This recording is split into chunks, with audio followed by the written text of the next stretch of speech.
All right. Fonzie, you ready? I think you were muted. We're good now. I'm good. We good now. We're good. What's Yeah, up, start that. everybody? Happy Wednesday. Happy hump day. It feels like a Monday to me, though. Wait, Why? is it that weird? What makes it feel as a Monday? Energy. I have energy. Is that because of I actually or hopeful sponsor from day one? I know. I'm gonna hopeful hide the sponsor? brand just in case, but yeah, it's not open yet. It's not open. Why are you hiding the brand? Since day one, we've been like Red Bull. You need to Sponsor sponsor our the show. podcast. Yes. Yeah, absolutely. Anyways, impressive guest. I'm so excited to have this conversation. We connected with their team a little bit a while ago, and I've been very looking forward to this interview. I know. Yeah. Are you excited? Royalty. Creme de la creme. Creme de la creme podcast and royalty. Yeah, this is going to be fun. I know. You have the French accent a little bit better there. Appreciate it. I've been working on it. We. Oui. All right. Sounds good. Fonzie, you ready? Anyways, guys, reminder, Friday, we had the 10K giveaway. It's going to be so awesome. Thank you so much for the support in the Hustle Podcast Network. We're so excited to bring you all the prizes. It's going to be a party day. I'm ready. Going to be fun So stuff. pumped up. So pumped up. All right, here we go. Ready? We've got Hey, I'm Luis. And I'm Luis. And you're listening to the Content is Profit podcast. Where we talk about entrepreneurship, mindset, and of course, how to turn your content into profit. But most importantly, we're here to have a good time with you. So go to contentisprofit.com and join the community. Oh, yeah. And today we have an incredible guest. I'm so pumped up. Today we're also talking about kind of like a topic that we are so passionate about. I know. Which is building and leveraging your network through podcasting. You deleted a word in there. Did I? Maybe. I don't know. That's it. No, I think you wrote it somewhere else. And then Okay. I just wrote it myself here. I want to highlight that profitable network. Just gonna put that out there because for us that's what changed everything, and in a good way. So Yeah, I'm very absolutely. excited. I'm definitely very excited. So anything else I you know want to add? when I envision ourselves in like 2-3 years, I imagine myself as today's guest. Hey, Yeah, pretty good. with his name too. I'm gonna start calling his name. Maybe. Who knows? You know, he has a better beard too. So we'll see. We'll have to check that out. Anyways, guys, if you guys are enjoying this show, make sure to go ahead and follow it in your favorite podcasting platform and connect with us on social media at BIZBROS Go. That is right. And if today's guest help you move one step closer towards your goal, please don't forget to share this episode with 3 friends. That is your ticket of admission. Podcasting royalty alert. Today we have what some might consider a podcasting legend. 700 plus episodes. Top 0.05% of podcasters. Today's guest is the creme de la creme of the podcasting world. You didn't let me down with the French accent. Appreciate it, guys. Today's guest is the host of the Build Your Network podcast. He's had conversations with people like Shaquille O'Neal, Rob Dyrdek, Grant Cardone, aka Uncle G, John Maxwell, and probably any other legendary person you've heard about. Not just that, he recently founded the highest quality guest and show booking marketplace in the industry, Guestio.com. Wait, what's that? You want to find the best guests and podcasts to be on? Then this is your guy. Oh, man, I'm so ready. Please welcome podcasting royalty and master of networks, Travis Chappell. What's up, guys? What's happening? Dude, we are excited, as you can tell, that you're here today with us. So thank you so much. Excited to be here. Yeah, thanks for having me. I feel like I got to bring up the energy a little bit.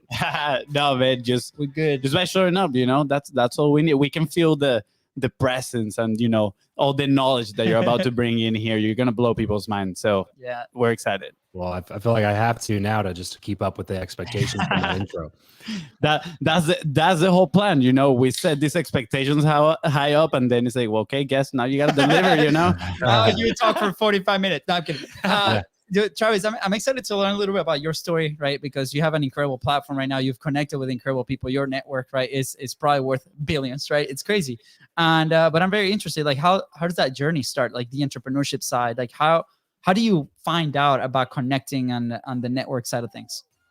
Yeah, it was really kind of out of necessity for me. So I grew up extremely religious. Went to kindergarten on the same campus that I went to college on. It was like one 40-acre campus. So I tell people I grew up like in a bubble because, from the time that I was like 4 until the time that I was 21, 22, it was pretty much 7 days a week on this one campus because that's where I went to church. That's where I went to school. Our youth group activities, our like basketball, everything was there, And it was kind of this mega church campus, like 6,000 members of the church. There was a 800 student college on the campus and a 400 student K through 12 on the campus. And I went from kindergarten all the way through senior year of college at those schools.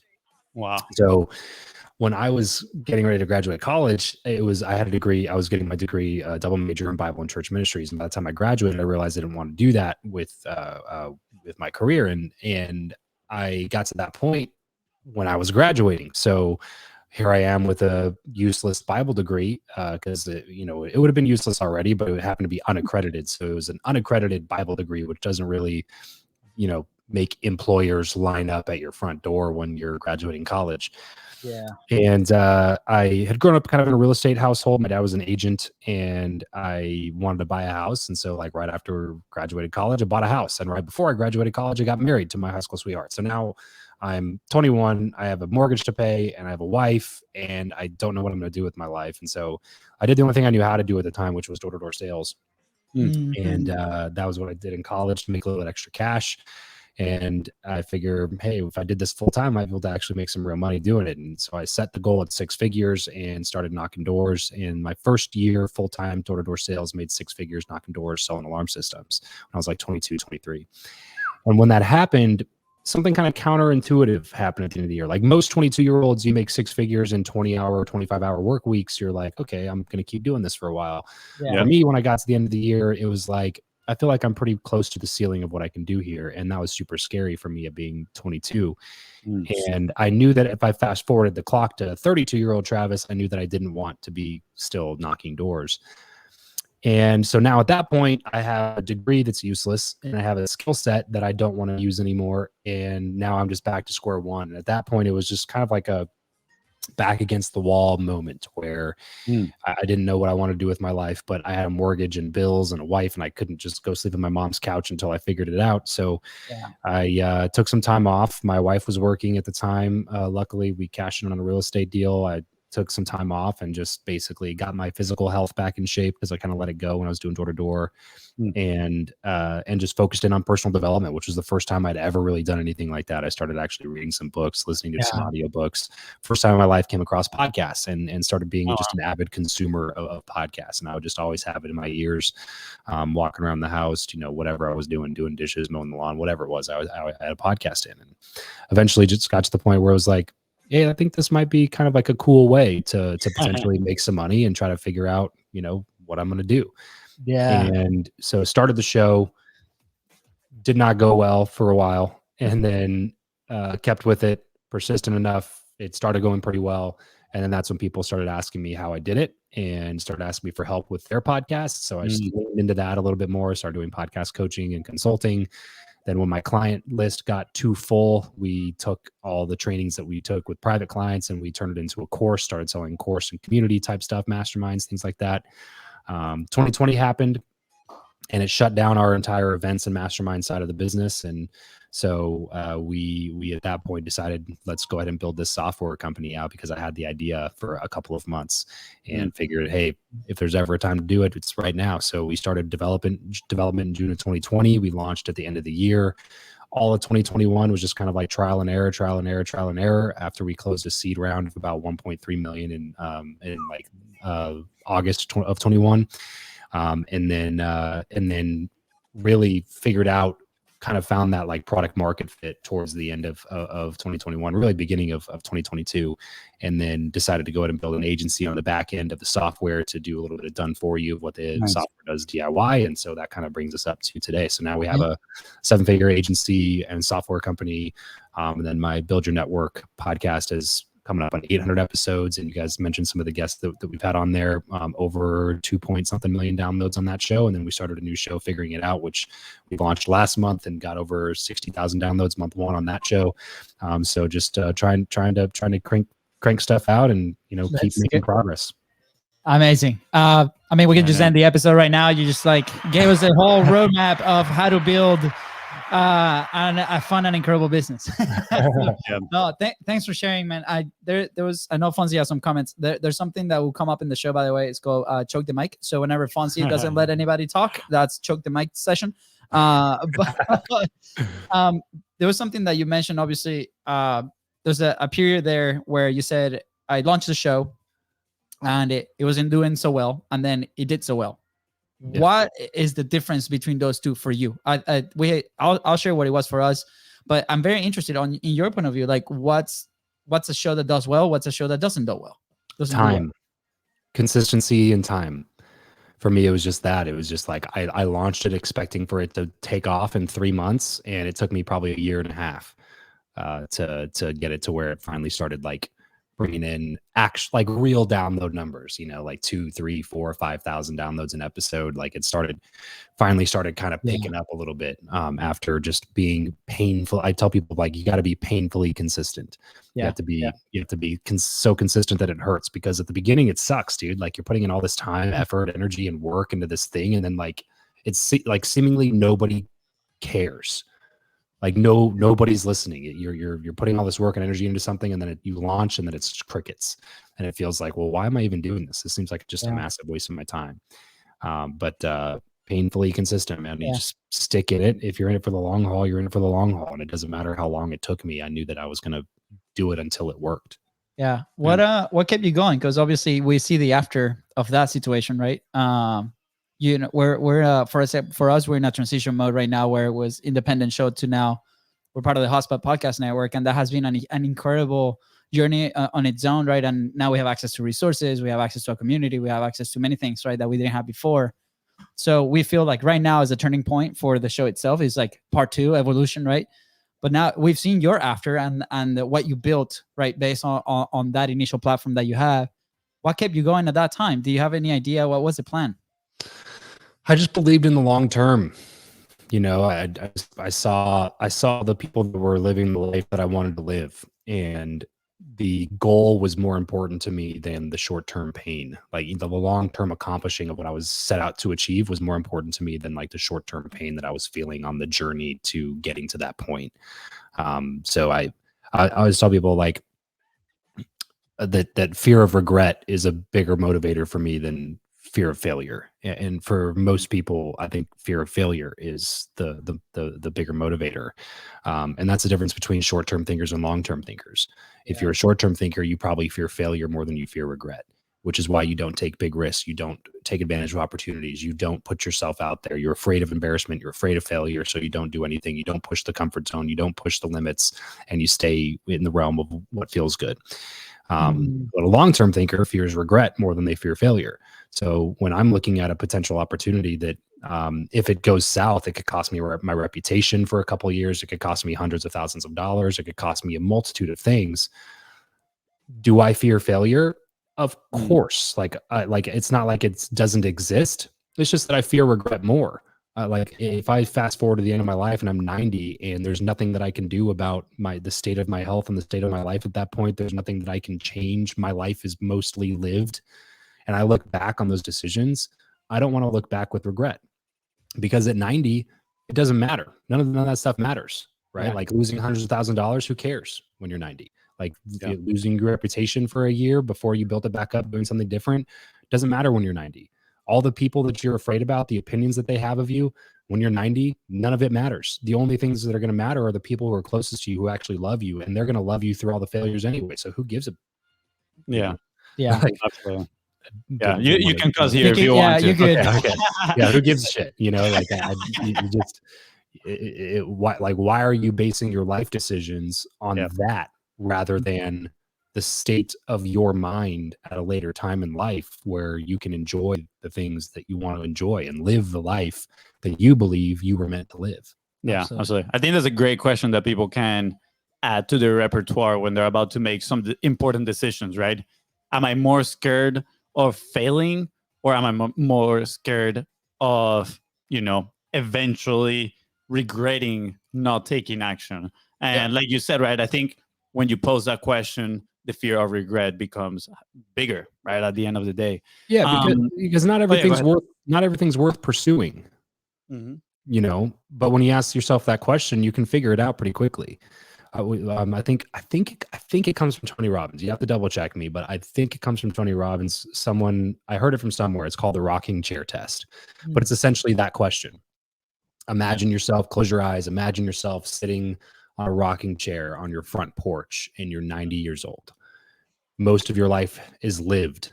You can't really make many decisions that are going to change the trajectory of where you end up. You're pretty much tapped out at that point. Yeah. Yeah, absolutely. Is this decision that I'm confronted with right now, am I going to regret doing it or not doing it when I'm in that position? And sometimes the answer is no. Like, I'm not going to regret not doing this. And that might not be a worthy pursuit. But if the answer is yes, then it's probably a pretty worthy pursuit and something that you should consider doing, even though the risk might be big and the failure might be the risk of failure might be, high.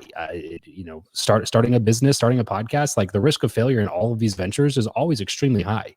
There's a very small percentage of shows, of podcasts, of businesses that actually end up being successful. You know what I mean? Like, they're all a high failure rate.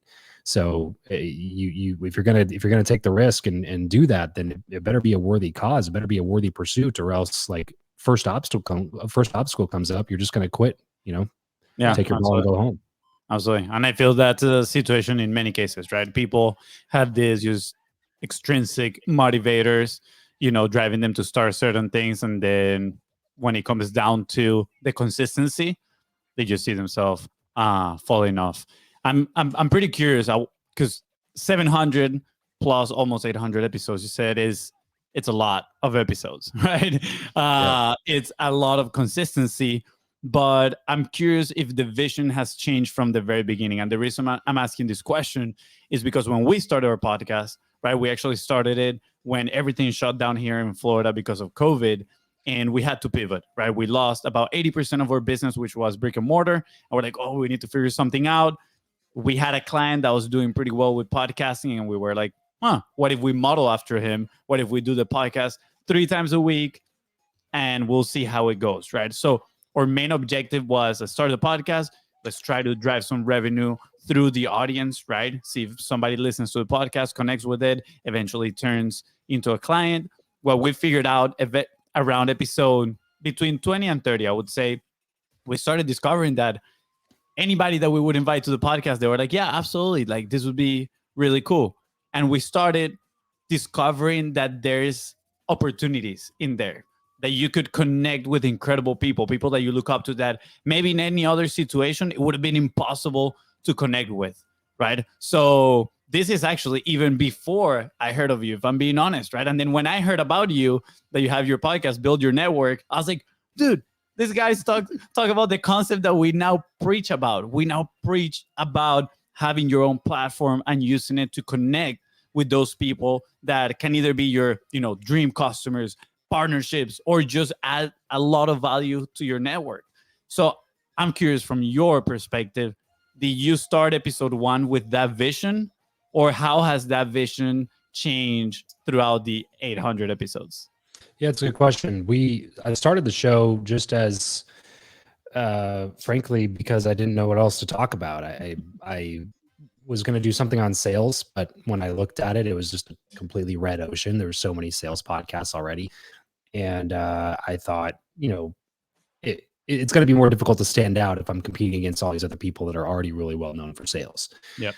So what's another thing that I might attribute the small amount of success that I've seen at this point in my life?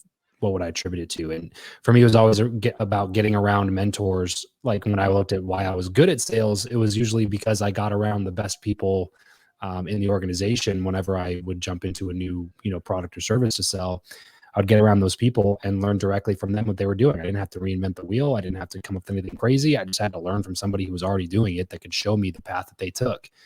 And it kind of hit me like, okay, well, why don't we talk about networking? That'd be cool. I need to build a network anyway. When I left that world that I grew up in, I didn't have a network genuinely. Like, I left that kind of bubble that I grew up in, I like didn't follow me to the new thing that I was doing because I wasn't doing the thing that they all wanted me to do. Right. So I was genuinely starting my network from scratch. And so it was let's talk about networking and then, use this as a way to learn how to network better myself. And then what ironically ended up happening was that the podcast itself ended up becoming like the Trojan horse for me to get me indoors and in rooms with people that I never thought I would be able to have conversations with. Yeah, absolutely. Did that strategy help you raise the $1.3 million for the software? Absolutely. We didn't set up a bunch of like podcast interviews specifically for raising capital. It was just that I had a network of people to draw on by the time that I sat down and came up with that decision. Like even just like the way that we structured the raise was because I was able to hop on a phone call with a guy who is a partner at a venture firm and sold his real estate company for like $3.5 billion. He has an MBA from Harvard, and he was a past guest of the show and was somebody that was always willing to help out when I needed some. So I was like, hey, can you jump on a quick chat? I have this idea, but I don't know if I need to raise money for it. And if I do need to raise money for it, I don't know even how to begin doing that. How do I start doing that? And so he talked me through for like 2 or 3 different phone calls. I had another friend that had raised like 25 million in venture capital for his software company that was acquired by this 9-figure real estate company. Jumped on a call with him, jumped on a call with another angel investor friend, like several people that were relationships that I had built directly from having a podcast or joining masterminds, which the masterminds I heard about from people that I had on the podcast. By that point, we just had a lot of relationships to draw on and people who had money or they had connections to people who had money that were looking for deals and wanting to invest in something. Yeah, absolutely. I see that as the fruit of your years of consistency, right? Totally. And talking about fruits and trees, you got to nurture them so they can grow. And I'm extremely curious of what is that process for you, because I feel like that people that understand this concept, they can go ahead and start applying it. They start getting people inside of their platform. But then after they become guests on their show, they pretty much immediately move on to the next guest. And maybe they might forget about that relationship that it took them a while to get them on the podcast and to kickstart, right? So how do you go about nurturing people that have been in your podcast? How do you stay in contact with them? Do you even have a framework for that type of stuff, or is it just very natural to you? Yeah, it's funny is I'm honestly not the greatest at this. I should have done a lot better from the beginning. I didn't have anything in place from the beginning, and then like a year and a half ago, I was like, man, this was a mistake. And so one thing we started doing is we've thrown a couple of these, and we intend on starting to throw them every quarter in 2023. And that's quarterly dinners for high-level clients, past guests of my show, anybody that's kind of in my network that I invite out to just a private dinner that all expenses are on me. I take on all the expenses. I invite out a bunch of great people, and you put a bunch of great people in a room. And in my experience, anytime I've ever put a bunch of great people in a room, it always something good ends up coming from it at some point. Yeah. Even if, it costs you $5-10 grand to put the dinner together, it's like, okay, but something's going to happen at some point. It's going to come back at some point, because when you put a bunch of great people in a room together, that's just what's bound to happen. So that's one really practical thing that we're doing. And then from another sense, what I try to do is go through, I learned this from Jordan Harbinger, who's kind of more of an expert at following up with people with using systems. But I try to at least 2 or 3 times a week go through text message conversations. And so open up my text app, and I scroll all the way to the bottom, and I start scrolling up and finding people that I haven't talked to in a while. And when I find somebody that's like, oh, there's that person, forgot about them, I click into it. I'll send 5 to 10 messages to people that I haven't engaged with in a while, just to say hello, catch up, let them know what I'm up to, and see if there's anything I can do to help them. And it kind of puts me back top of mind. And some of the responses that you get sometimes are just like, wow, like this is an amazing message. Thank you so much for this. This is first class, so it's a good way to stay in contact with people. Yeah, absolutely. Awesome. I mean, that's huge, right? I remember, we grew up in Venezuela, and our dad we all owe to him, right? He's still there and he listens to the show even though he doesn't understand any English. But it's like, I like the intros. But one of the things that he like continues to, like, we talk to him often, right? And continues to say, hey, have you called so-and-so? Hey, have you called so-and-so? And he's always on that mindset of, hey, have you reached out, right? And there's like some days that, you know, you're extremely tired and you're like, oh, why don't they reach out to me, you know? And I remember I had this conversation last night. We have a brother that's in Colombia. We have a sister that's in Texas. That all our families kind of spread out. And I remember like, hey, have you talked to Mario or brother? And, you know, that came up like, well, Mario never kind of reached out to me. And at the end of the day, it's like, we don't have to be upset about that. It's like, what's our take? Like, what are we actually giving? And, you know, to take that approach and be like, hey, let me just check on my text, right? Let me just check on my messenger. Who's somebody that, you know, we maybe had a great experience. Let's check in. And it's I think it's super important, right? And when you translate that into business, right? How do you obviously systematize that strategy, which I think is totally legit. It's super awesome. It's probably one of the best ones. And one example is like just yesterday, you know, we had this incredible conversation with somebody that we met back in August last year. And, you know, now we're going to be working on a couple of projects together. But back in August, you know, it was just a coffee shop conversation. And it will become an opportunity, right? Like if you give the time, if you nurture that. And it came out of something very similar to what you just mentioned. It came like a text, oh my gosh, I haven't talked to them in quite a bit, right? They have kids around the same age, my kid. So let me see how they're doing. And it was an opportunity that kind of opened up. So thank you for sharing those like very tactical moves, because I think a lot of people can go out and execute today, right? And hopefully it's super simple.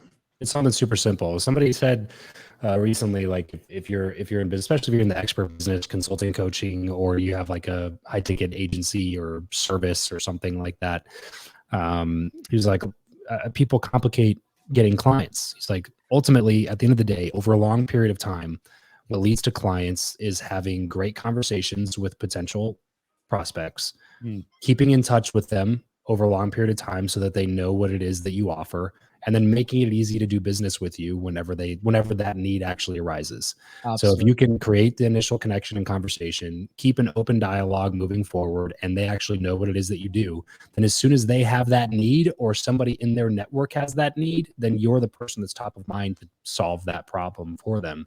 And it'll result in business at some point down the road. The problem is people don't like to engage in activity that they can't directly track ROI.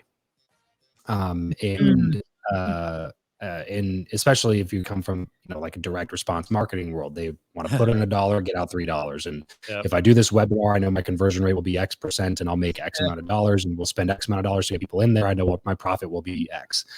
And a lot of times the long-term value isn't going to come from those transactional type marketing relationships. A lot of them are going to come from people that you never even knew had the need, because they don't right now. But in 3 years, they do have the need, and they end up being your biggest client because they turned into not just a distant contact, but like an actual acquaintance or value add friend over the years. And then as soon as they have the need, you're the person that they're going to contact because you're the person that stayed in contact with them the whole time. It's the whole concept of digging your well before you're thirsty. You know, if you wait till you're about to die of thirst to start digging your well, then you're probably going to die before you get to the bottom and see any water.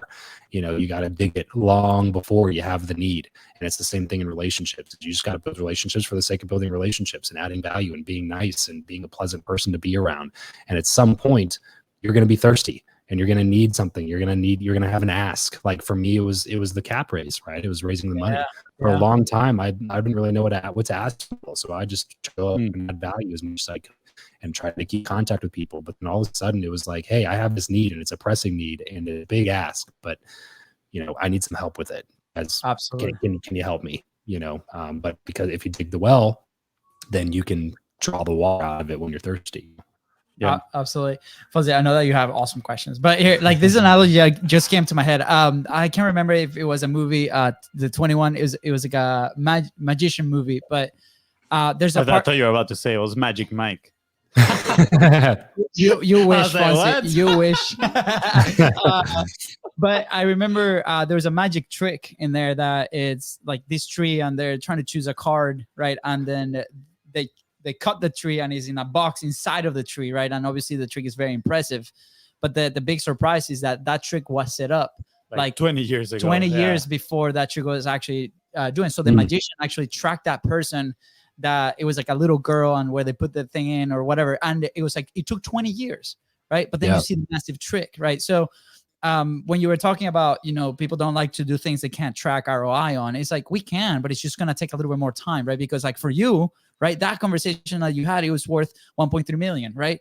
And that initial thing, right? So it's like, what's perspective? And I remember a moment in our business side, you know, we do have an agency on the side. We have a backend service that we offer.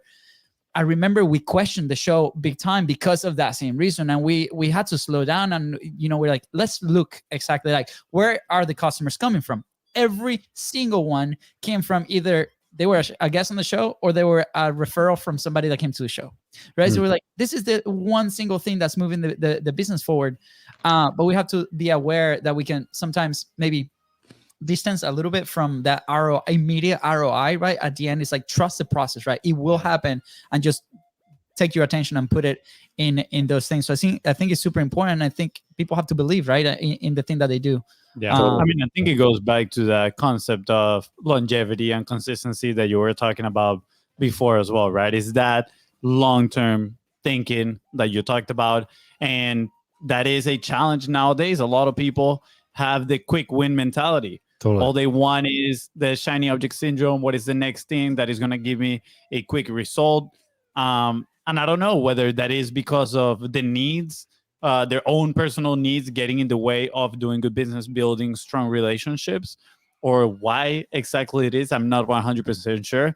But how can somebody cultivate that long-term mindset? How can somebody, you know, be consistent, get in that longevity game? Yeah, man, people tend to overestimate what they can do in 1 year and underestimate what they can do in 10 years. And I think it's just kind of a thing that humans do, man. Like, I remember reading the story of the marshmallow test. Have you guys heard that? There's a book called The Marshmallow Test. But essentially the core idea of the story is that there was a study that was done, I don't know, 1960s. It was a while back.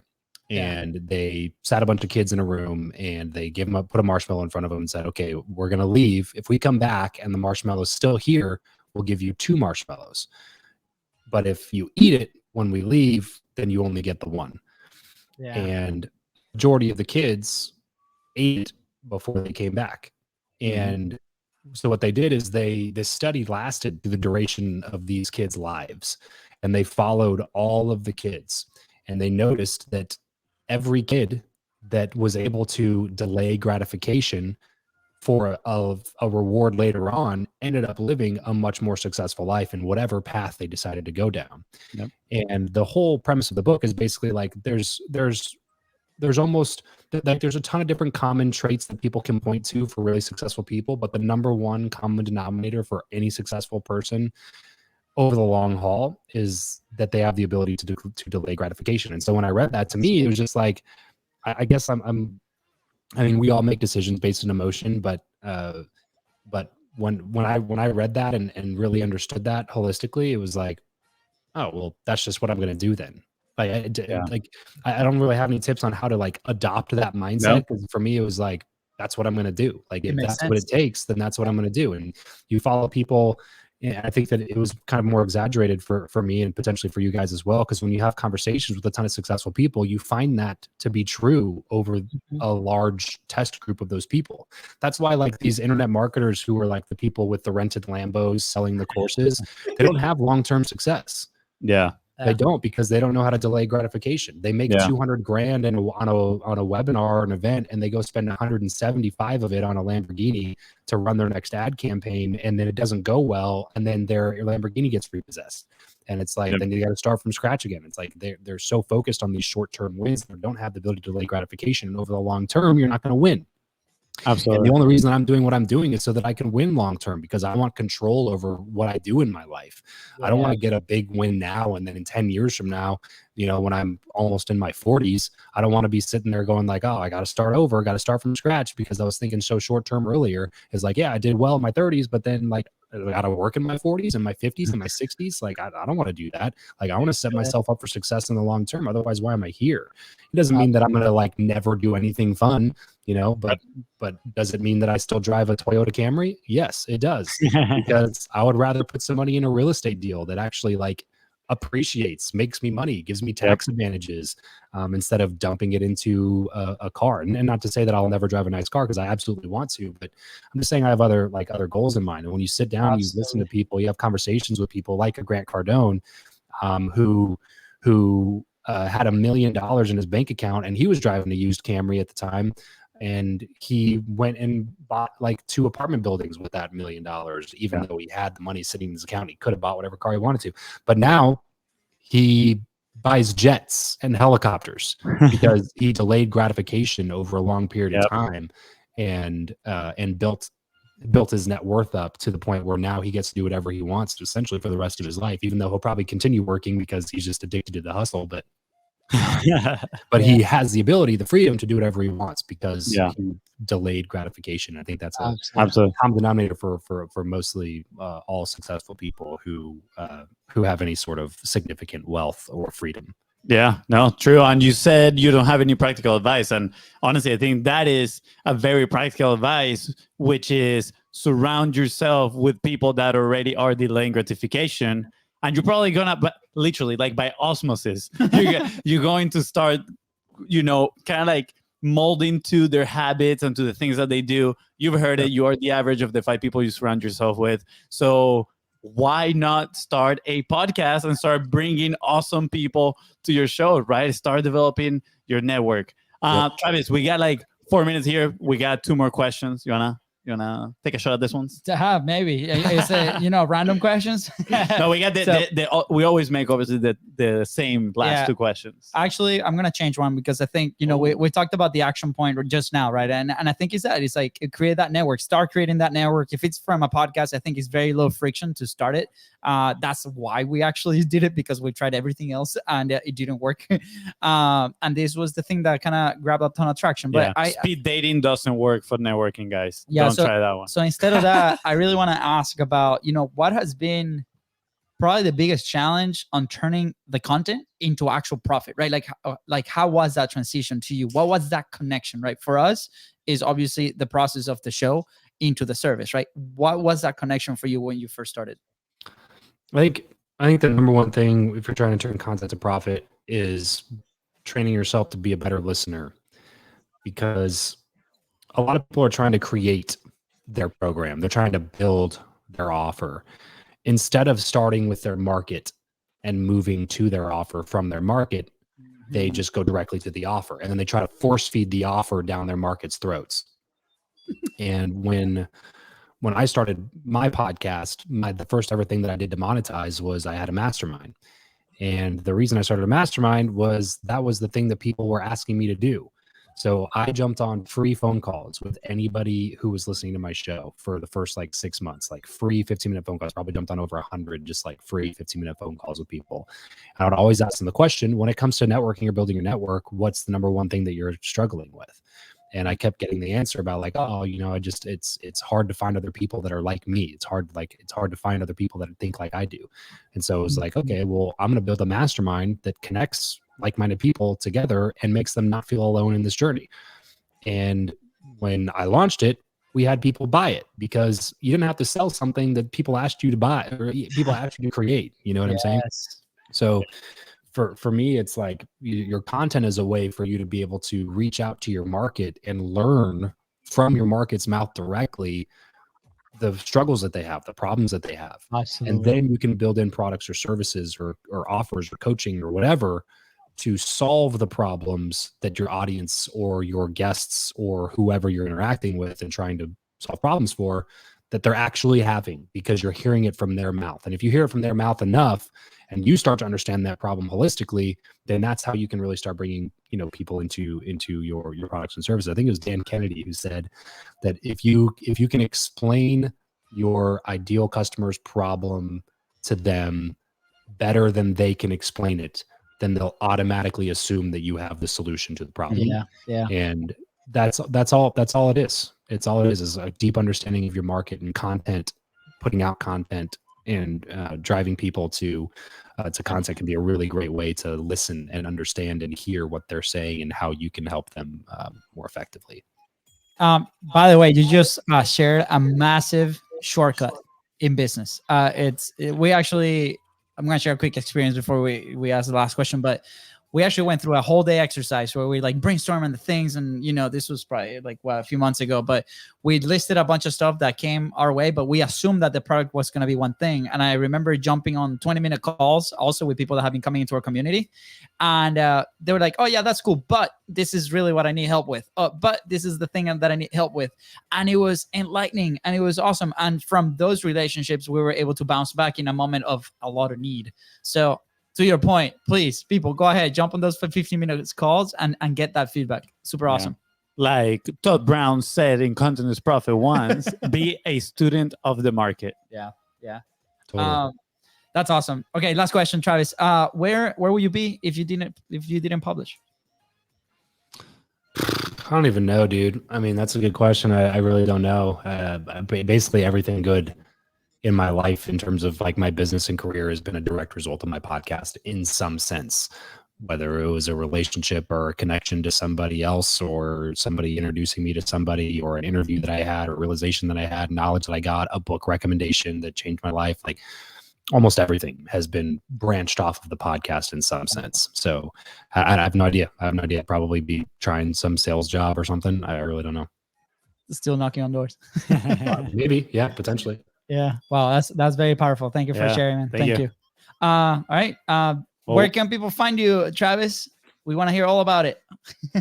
Yeah, probably just my website's the best spot, travischappell.com. That's CHAPPLL, travischappell.com. You can find Guestio, my software is over there. My social links are over there, emails over there, contacts over there. So travischappell.com is kind of like a hub where you can kind of get directed to everything else. Absolutely. We're going to leave those links right below. You got to do scroll down and click on all of them. Yep, that's right. Follow him, connect with him. Tell him the BIZBROS sent you. Yeah. Travis, anything else you want to add before we head out? No, that's it, guys. Really great conversation. Thanks so much for having me on. I know it's not, I don't take it lightly when people bring me on the show because I know that you can have a bunch of different people on. So I appreciate the time that you have. Oh, absolutely. Thanks, man. Appreciate it. I'm just gonna throw this out there. One day we're gonna have to do a in-person one, and it's just gonna be absolutely epic. Do it. Let's do it. FONZI, anything else you want to add? No, that's it. Just thank you so much, Travis, and we'll see you on the next one. Sweet. With that, guys, thank you so much for tuning into the Content Profit Podcast. Go ahead and follow this show in your favorite platform and at BIZBROS Go. That is right. And if Travis here helped you move one step closer towards your goal, please don't forget to share this episode and leave a 5-star review. See ya. Bye, guys. Sweet. All right. All right, Travis, we're still live real quick. We need a selfie time. Oh, sweet. All right, here we go. At the count it's a little, we look like Minecraft today. No, we're like the Minecraft episode. All right, here we go. 1, 2, 3. Sweet. All right, we awesome social media. We'll see you next Friday for the contest. Travis, man, thank you so much.